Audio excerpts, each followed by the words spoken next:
J'aimerais ça que vous me parliez de la fameuse maison Renault. Oh, la maison Renault, ça a passé. Mon père l'a eu pendant la guerre. Il l'a eu pendant 2 ans. Et le nom de votre père, c'était quoi? C'était Octavien, Octavien Renault. ouais. OK. Puis qu'est-ce qu'il faisait dans la vie, Octavien? Il avait une compagnie. Il a commencé dans l'assurance, puis après ça, il a fondé une compagnie. On était agent manufacturier pour toute la machinerie d'embouteillage. Puis moi, quand il est mort, j'ai continué pendant 12 ans. J'ai arrêté parce que j'ai fait un infarctus. Je suis revenue avec un choc électrique. Puis j'avais une sœur qui était handicapée. La première bébé de tout était handicapée. À ce moment, elle a eu besoin de césarienne, puis il n'avait pas dans ce temps-là, en 1920 quasiment. Et puis, voulait bien être la fille de docteur de père en fils. Qu'est-ce que vous faisiez? Vous dites que lui, il travaillait dans l'assurance. Non, non, il a laissé l'assurance en 1919. OK. Il a formé la compagnie Minot et Renault. Puis l'année suivante, il a acheté des parts de M. Minot. C'est devenu Renault Butler Supply Limited. Renault Butler Supply. En 1953, c'est mis en compagnie limitée. Puis est-ce que c'était à Mascouche ou probablement à Montréal? Non, non, c'est à Montréal. À Montréal. Oui, puis il travaillait à Montréal, il voyageait par le train matin et soir. Fallait vous Dans voir. le temps, dans Ouais. le temps. Après ça, il y avait une auto, mais c'est trop long. Il crevait 2, 3 fois sur le macadam. C'est effrayant le monde qu'il y avait au funérailles de mon grand-père. Ah oui? C'était un homme qui était connu, ça, à Mascouche? À Montréal. À Montréal? Mais mon grand-père, c'était à Montréal. C'est sa maison d'été à Mascouche. Ouais. Puis il avait fait bâtir ça, cette maison-là, parce que l'oncle Henri, qui a fait un médecin, devait faire un prêtre.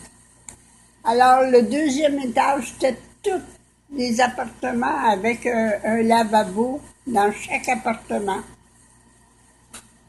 Puis une garde-robe dans chaque appartement. Puis il y avait comme un petit salarium en haut, là. Il y a 2 portes en haut, là. Et puis, à la fin du compte, il s'est marié. Il n'a pas fait de prêtre, ça fait. Quand papa s'est marié, ils ont fait un logis pour papa en haut. Voyez-vous, là, ils ont rajouté une porte, Ah oui. puis ils ont fait un logis. Donc la porte en bas à droite, ça a été rajouté. Ouais. J'ai l'impression que peut-être ça a été fait en même temps, je ne sais pas. Ouais. Ça se peut que ça soit fait en même temps parce que pour que les prêtres aient une entrée privée, parce qu'il y avait une grande garde-robe en entrant en bas. Une immense garde-robe en dessous de l'escalier. Puis en tout, il y avait combien de pièces à peu près dans la maison? Combien de chambres, disons?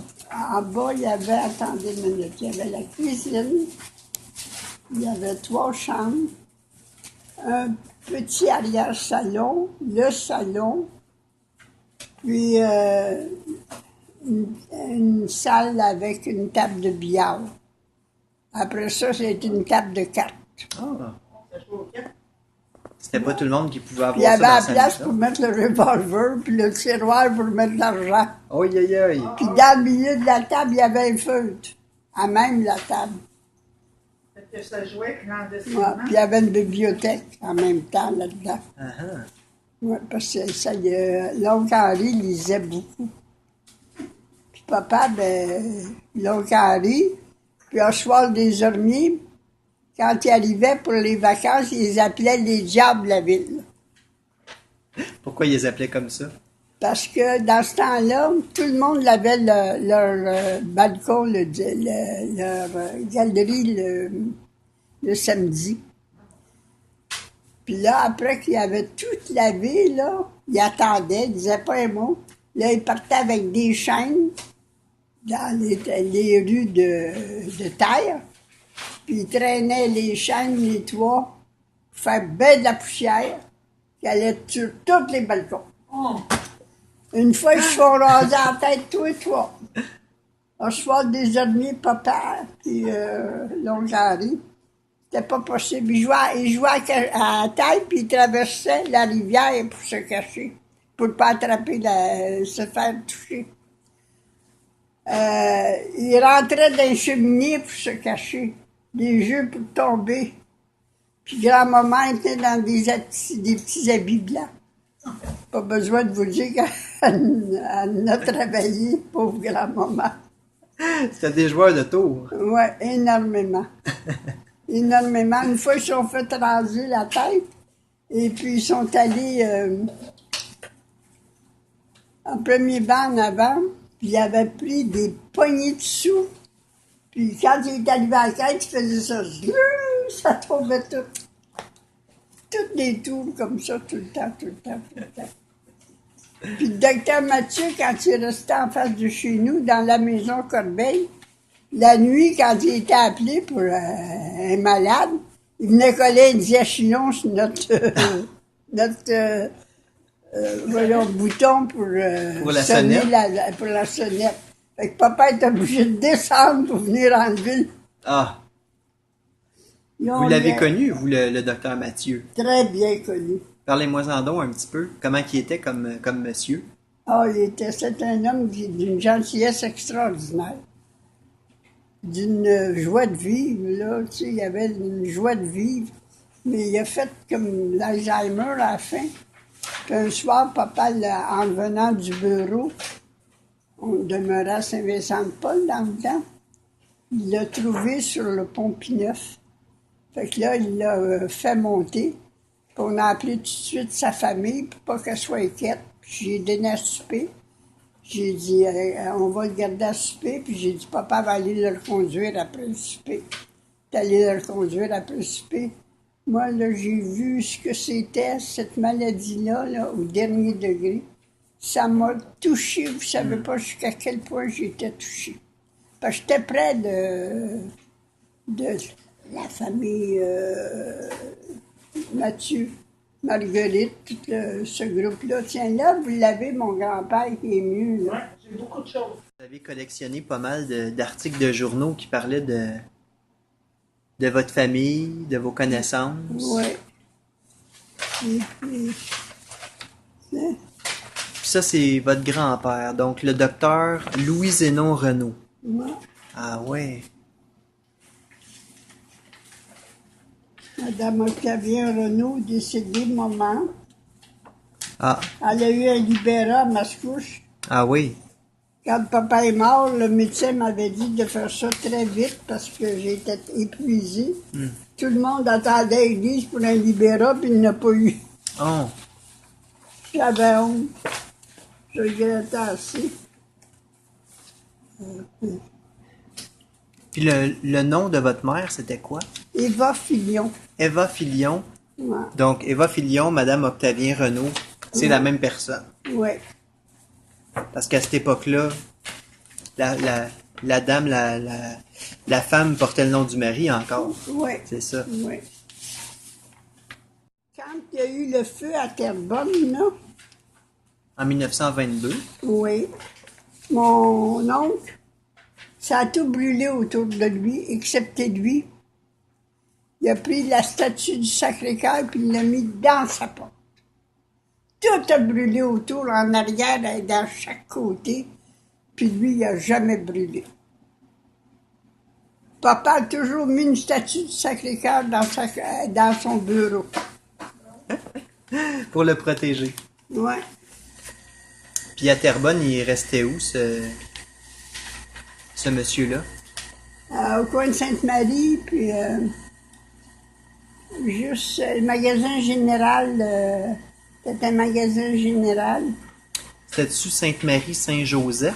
Sainte-Marie, la rue qui descend de l'église, là. Ah oui. La rue en bas, là. Ça veut dire Sainte-Marie. Puis la rue où est l'hôtel, là. Il était en billet avec l'hôtel. Puis en face, c'était une banque. OK. En face de sa maison, là, l'autre côté de la rue, c'était une banque qu'il y avait là. J'essaie de la replacer parce que j'ai entendu Il y avait cette l'hôtel histoire-là. de ville au bord de Ouais, là. ouais. Ouais. Ah, ben, je savais On pas que ça allait faisait. faire des pique-niques à Côte-Terrebonne. On allait se baigner à Côte-Terrebonne. Oh mon Dieu, vous me faites revivre des... On remonte en arrière, là. Là, c'est Madame Trefflé-Janotte. Il paraît qu'elle était femme d'affaires, pas à peu près. Madame Trefflé-Janotte, ouais. Ouais. Une femme d'affaires. Sophie Duprat. Le nom de Sophie Duprat, il paraît qu'elle était très décédée. Une personne de bien vient de disparaître dans la personne de Madame T. Janotte, née Sophie Duprat, à l'âge avancé de 88 ans. Elle appartenait à la grande famille Duprat, dont les ancêtres furent les premiers pionniers du rang de la cabane ronde des bas de Mascouche. Vous l'avez connue, vous, cette femme-là? Sophie Oui, Duprat? oui, je Ouais. me Sophie. Je me Ouais. rappelle de Sophie. J'étais très jeune et je me rappelle de Sophie. Quand j'allais la voir, elle était toujours après jouer aux cartes avec des gros sous. Puis là, elle se levait, elle prenait pas dans son argent de cartes. Elle se levait, elle allait dans une tâche dans l'armoire, elle me donnait un gros sou noir que je partais dépenser chez Donna Patnaud tout de suite. Et dans ce temps-là, je ne sais pas si c'était M. Patnaud qui était propriétaire ou M. Duval. Je pense que c'était M. Duval qui avait le magasin dans ce temps-là. Ça, c'est le magasin général. Moi, Ouais. en billet avec l'église. Puis qu'est-ce que vous alliez acheter avec ce sou-là? Ah ben, on achetait des bonbons. Quelle sorte de Des bonbons? bons bonbons, des honeymoon, puis des choses comme ça. On en avait beaucoup pour un sou. Ah oui. Vous en aviez combien pour un sou, à peu près? Bon, je me rappelle plus, mais j'en avais au moins deux. Je pense que c'était deux honeymoon pour un sou, hein. Plus que ça, parce que c'est un grand montant, ça. Puis après ça, ben là, c'était plus des bonbons que j'achetais. J'ai commencé à fumer tellement jeune en cachette que je me rappelle plus. J'allais faire des commissions, puis quand j'avais 5 sous, je disais au petit Martin, va me chercher un paquet de cigarettes chez Donna. C'est qui ça, le petit Martin? Il restait en arrière de chez moi, dans la rue à côté, entre Donna, Patnaud et nous. Il y avait puis il restait en arrière, là. Et puis, le père s'appelait Antonio Martin, je pense, si je me souviens bien. Et puis, vous savez, à 92 ans, on oublie bien des Ah choses. ben, hein. c'est normal. Ah, ben, mais, et puis là, ben, j'y donnais une cigarette. J'en gardais 4 pour moi, parce qu'il avait fait la commission. Je m'en allais dans les cerisiers, puis les pruniers. J'allais me cacher, puis j'allais fumer une cigarette. Fallait pas que vos parents vous pognent. Oh non, non, non. Hey, ça aurait été bien épouvantable. Donc vous faisiez ça tout seul, vous aviez pas des complices, là. Vous avez pas des Non, amis non. qui fumaient avec vous. Non, non. Mes mauvais coups, je les faisais tout seul. Vous étiez une... Ben, j'avais un complice, oui, j'avais toujours le petit Martin qui allait faire mes commissions. Je sais pas qu'est-ce qu'ils sont devenus. de votre père tantôt qui avait chanté pour le mariage de Madame Ballantyne. La fille. On était assis sur la galerie. Elle arrive, la fille, celle qui se mariait, là, la fille de Madame Ballantyne, Madame Colville. C'était une Colville, mariée à un Ballantyne. Et puis, elle arrive, puis elle stationne son auto, mais comme elle allait souvent chez Donna Patnaud, on s'est dit, elle s'en va au magasin général. Mais non, elle s'en vient vers nous. Papa me dit entre les dents, veux-tu me dire qu'est-ce qu'elle veut? Elle arrive, elle dit, Monsieur Renaud, elle dit, papa parlait très bien anglais. Elle dit, je veux absolument que ce soit vous qui chantiez à mon mariage. Il dit, vous me faites beaucoup d'honneur parce que Bennett était là. Son train privé était sur la voie d'évitement à la gare de Mascouche. Puis il y avait toutes des célébrités de partout à travers le monde. Et puis, il a chanté, c'est lui qui a chanté tout seul. Puis ils sont trompés, ils ont marqué que c'était un autre qui avait chanté, c'est faux. Je suis là pour le prouver. Puis c'est Alfred Mignot qui touchait l'orgue. Donc la religieuse, sa sœur, m'a enseigné le piano. Puis j'ai jamais su jouer du piano. Puis vous, pendant ce temps-là, vous étiez dans le jubé, vous m'avez dit. Oui. Puis vous regardiez le mariage. Ben oui, j'avais quoi, peut-être 6-7 ans, 6 ans. Je suis né en 24. Je me rappelle pas à quelle année elle s'est mariée, par exemple. Avez-vous des souvenirs de comment c'était pendant la C'était cérémonie? superbe. C'était superbe. La mère est rentrée avec une robe dans les tons de un rose saumon un peu, là, avec un immense gep de fleurs. Puis la mariée, ben, elle avait une cascade de lit, je pense, si je me souviens bien, et une traîne extraordinaire. Et puis, je me rappelle pas qui servait de père. Puis M. Bennett, est-ce que vous l'avez croisé? Non, pas moi. Mon père. Mais pas moi. Est-ce qu'ils se sont parlé? Ben, ça doit parce mais ils sont pas restés à la réception. Ils étaient invités à la réception. Mais papa, il est allé juste offrir ses vœux. Puis M. Mignot aussi, mais ils sont revenus après. Parce que, tu sais, c'était pas leur monde. C'est pas parce qu'ils chantaient au mariage qu'ils étaient obligés d'être présents. Fait que, Est-ce que vous l'avez déjà rencontré, Madame Colville, en personne? Madame Colville, je l'ai vue, on est allé quêter, je me souviens pas pourquoi. Elle était étendue sur une chaise longue. Et puis, la réception avait été plutôt très froide. Elle aimait pas être dérangée. Qu'est-ce qu'on disait de Madame Colville, de son manoir? C'était l'ami de M. Bennett. Ça, c'était vrai? C'était... Ah, il paraît. Mais moi, il paraît, là, je le crois quand je sais que c'est vrai. Parce que des pareils, il y en a beaucoup. Mais je sais qu'il venait assez souvent. Vous rappelez-vous de la voiture qu'il conduisait? Non, il venait avec son train. Ah, avec le train. Puis il allait le chercher à la gare. Il venait avec son train, puis il mettait sa voie d'évitement.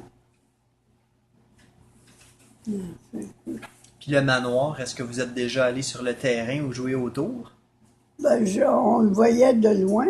Et puis je suis allé juste une fois que j'ai rentré sur le terrain, je vous dis. C'était pour une caisse, je me souviens pas pourquoi, là. Et puis, on faisait pas vieux jeu sur le terrain. C'est-à-dire que c'était plutôt très réservé. Ça devait être impressionnant. Oui.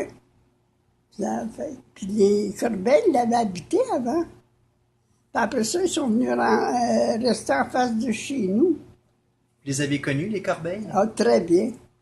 Là, on parle de Huldaric, Ouais. Calixte, Moi, je parle de Édouard Corbeil. Édouard Corbeil.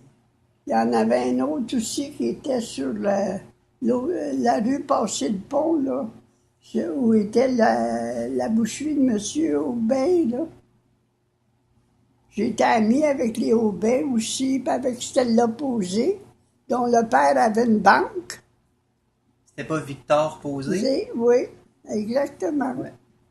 Moi, j'étais ami avec sa fille Stella. Même une fois, on avait été à des funérailles à Bonaventure. Et puis, papa nous avait amenés, Stella et moi.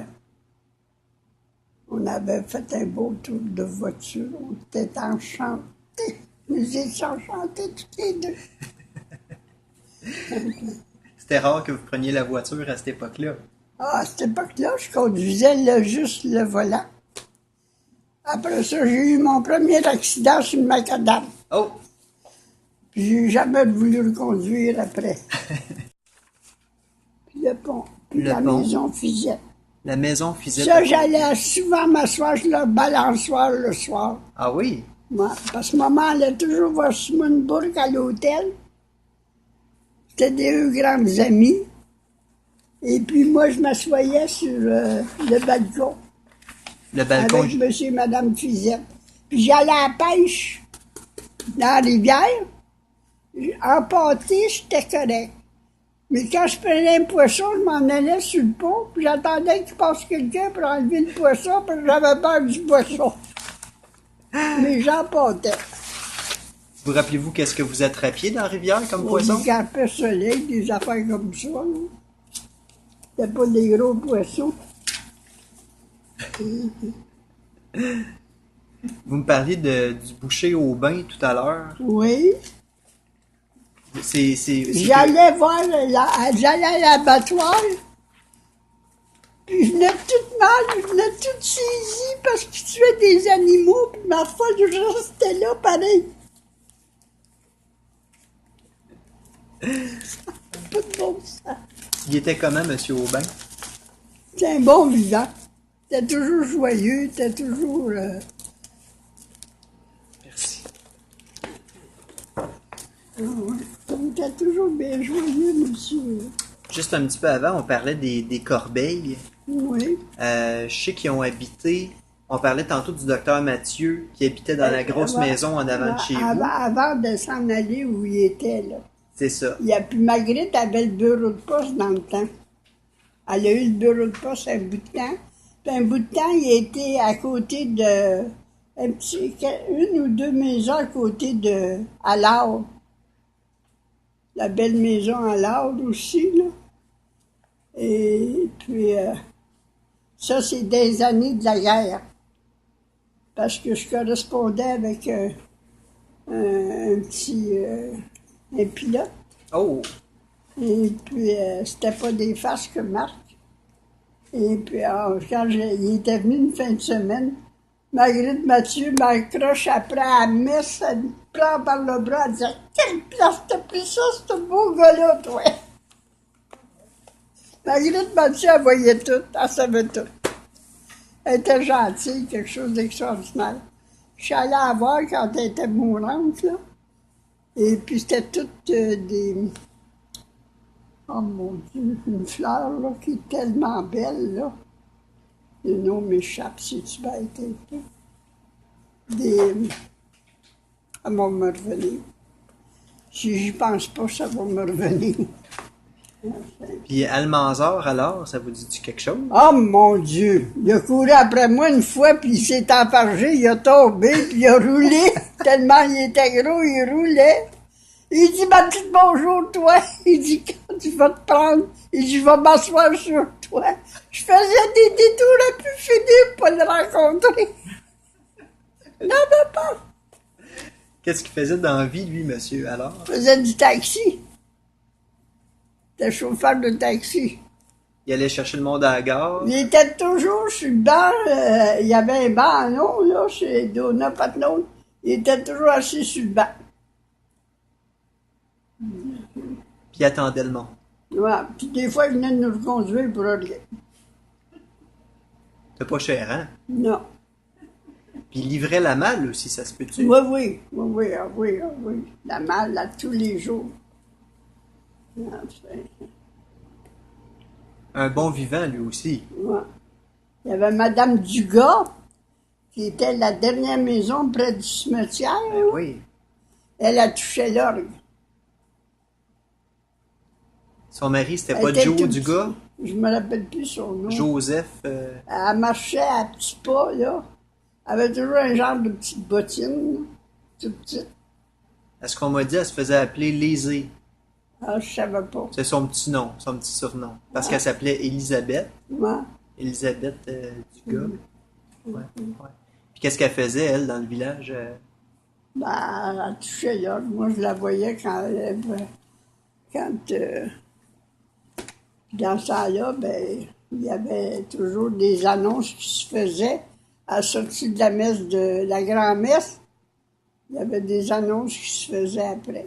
Quel genre d'annonce? Ah, si tu étais en retard dans tes taxes, un tableau d'honneur mal placé. Toutes des mauvaises nouvelles, finalement. Un tableau d'honneur très mal placé. dont mon père a fait partie une couple de fois. Oh! Qu'est-ce qu'il avait fait? Il n'avait pas payé assez de taxes, quelque chose comme ça, en tout cas. Parce que dans le temps de la guerre, de la crise, mon grand-père avait laissé 70 logis. Le grand-père Renaud, là, et puis Zénon. Et puis, ils n'ont jamais saisi un loyer. Mais ils ont perdu, à fin de compte, parce qu'ils enlevaient les persiennes, ils enlevaient tout. Ils vendaient les bains. Ils enlevaient les bains, ils les vendaient pour pouvoir manger. Puis maman disait à papa, ils n'ont moins que nous autres encore, nous autres au moins on peut manger.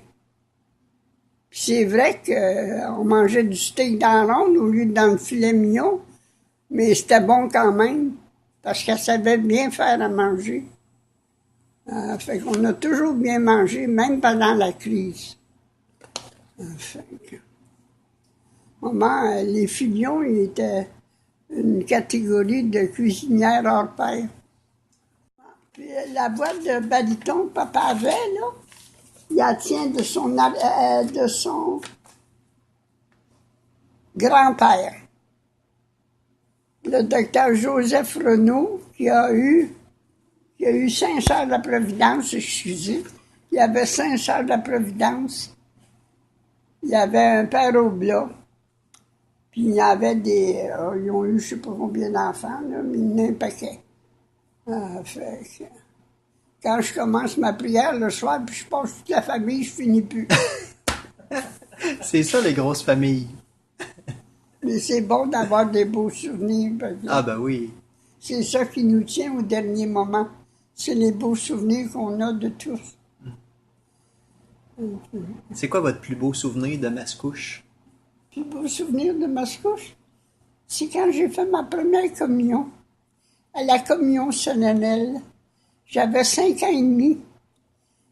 Puis j'étais toute petite. C'était pas grande, moi. J'ai jamais été grande, vous voyez. Et puis,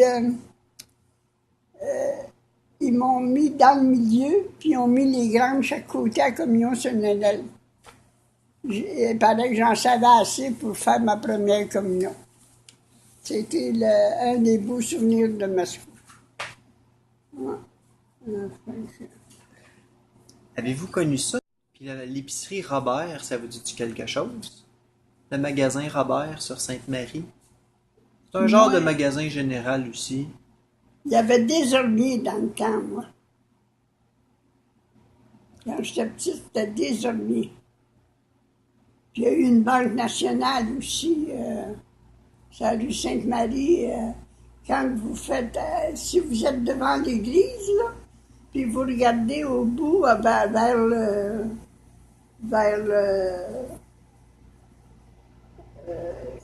pour aller au rapide, là.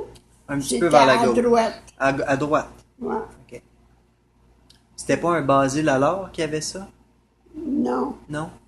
Je me rappelle plus. Basile alors, il y avait une belle maison juste à côté des Corbeilles. La maison près des Corbeilles. Parce que Basile alors... C'était le billet avec nous. Ouais. Il me semble qu'il y avait la banque provinciale. Oui, vous avez raison. Ça me revient, là. Mais il y avait Victor Posé. Oui, mais ça, c'est une banque qu'il avait fondée lui-même. C'était pas une banque d'escompte? Ouais. Le comptoir d'escompte. Comptoir d'escompte. Ouais, c'était le comptoir d'escompte. Êtes-vous allé à l'école à Mascouche? À Mascouche, j'allais le printemps et l'automne. Parce que j'allais au mois de mai, on s'en venait à Mascouche. Puis au mois d'octobre, on partait pour Montréal. C'était quelle école que vous fréquentiez à Mascouche? J'allais au couvent. Au couvent. Avec les sœurs. Ouais. Les sœurs de la Providence. Oh mon Dieu, le club de baseball de Mascouche. Le club de baseball de Mascouche? Le softball. De softball. Ah, M. Aubin. Ah, ça, c'est Henri Aubin au centre. Ça, c'est papa. Il était toujours l'arbitre. Puis quand il arbitait, il l'annonçait. Parce qu'il y avait toujours bien du monde. Le monde allait le voir.